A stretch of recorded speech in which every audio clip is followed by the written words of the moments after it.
bien, salut tout le monde, j'espère que vous allez bien, ça fait un petit moment qu'on ne se l'avait pas vu, mais je me suis dit, il était temps, au bout de 3 semaines, de vous présenter mon nouveau sac à dos, et je me suis dit, pourquoi pas en même temps faire un What's It My Bag. C'est un petit peu le genre de choses qu'on montre quand on a du matos photo également, et j'ai vu que il y en avait qui avaient fait ce genre de vidéo, donc je me suis dit, c'est l'occasion. Donc, pourquoi j'ai changé d'abord de sac à dos? Vous vous rappelez, j'avais jusqu'ici le Tarkus que voici. Cependant, le Tarkus, il a eu un petit problème.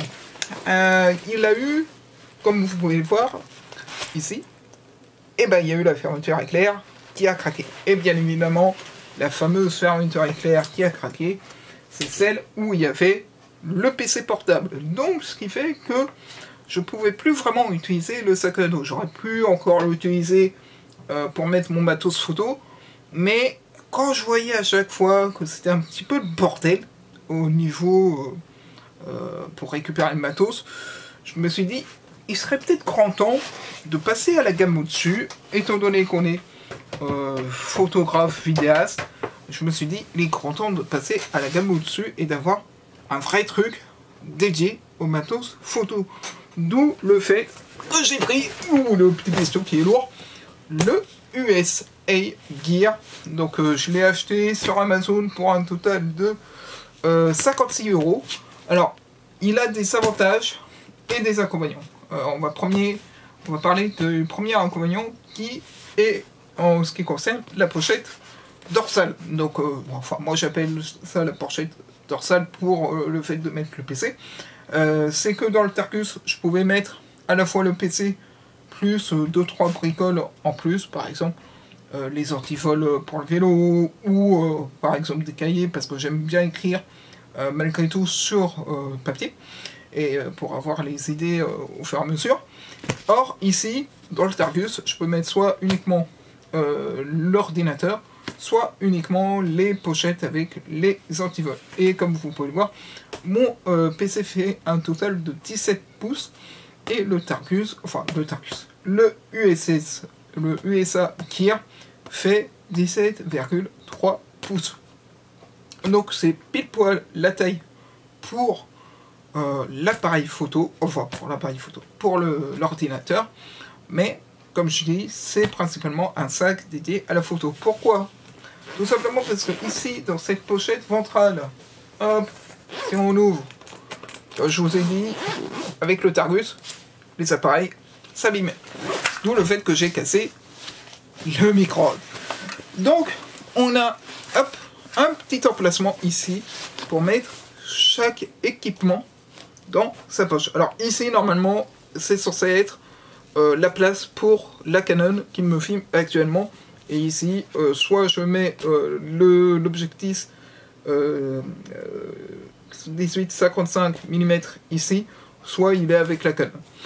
Donc on a un emplacement pour mettre la Sony DHX300, ça c'est plutôt bien. Je peux mettre également la petite Sony XR100 ici. On a un emplacement où j'ai mis pour l'instant le chargeur. Ici, on a mon objectif plein format et la petite souris pour le PC.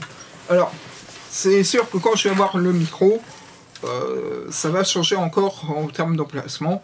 Je ne vais pas tout emporter avec moi systématiquement, mais néanmoins, ça me permet d'avoir ça. On a également deux petites poches, ici et là.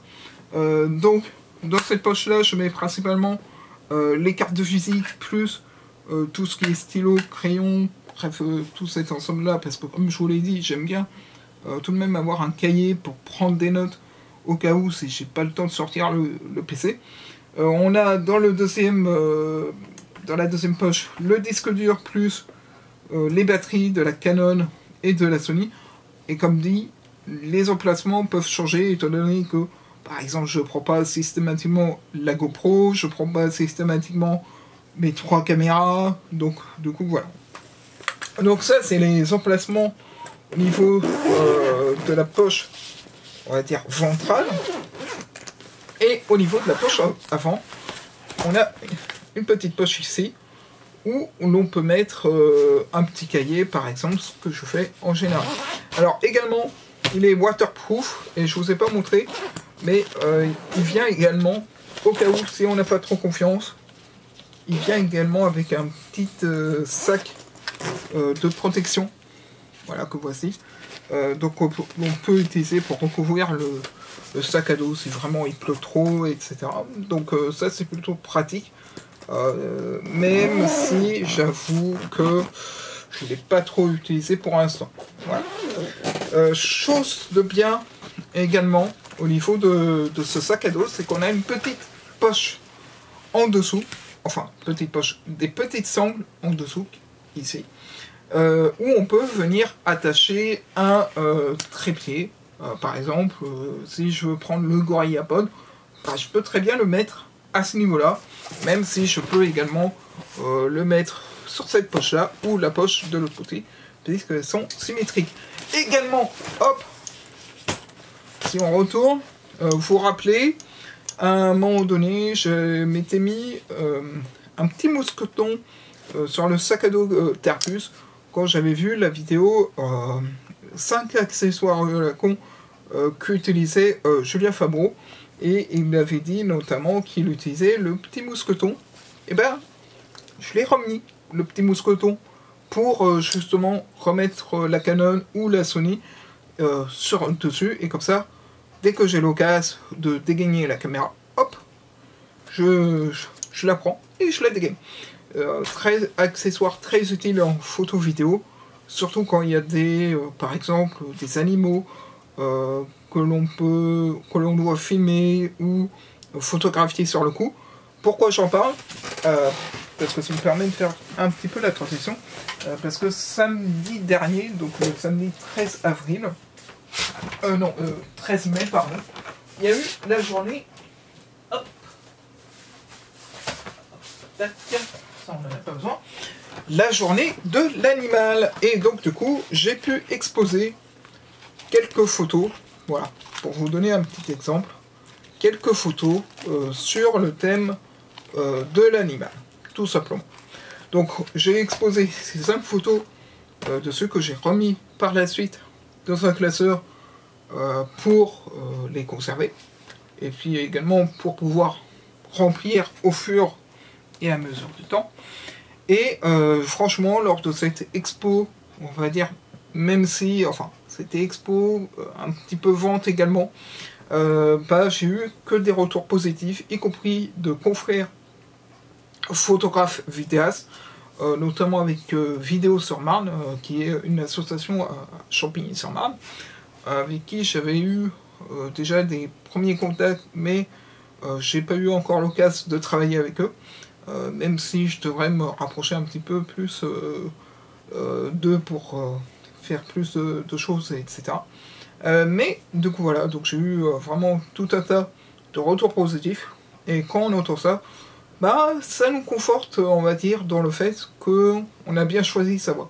Bref, en tout cas, on va essayer de reprendre les vlogs, on va dire correctement, malgré tout, parce que c'est vrai que, comme je l'ai dit au début, avec le CDI que j'ai actuellement, des fois c'est un peu chaud patate, surtout quand on a des absents au niveau du taf, et quand on doit faire le boulot de 2 ou 3 en plus, je peux dire qu'à la fin de la journée, on est KO, surtout que c'est des charges lourdes qu'on porte régulièrement au travail, puisque, comme je vous l'ai dit, déjà je travaille pour faire de la mise en rayon, et donc du coup on a le matin où on bosse de 5h jusqu'à 11h midi, voire des fois de 13h à 16h en plus, ça dépend.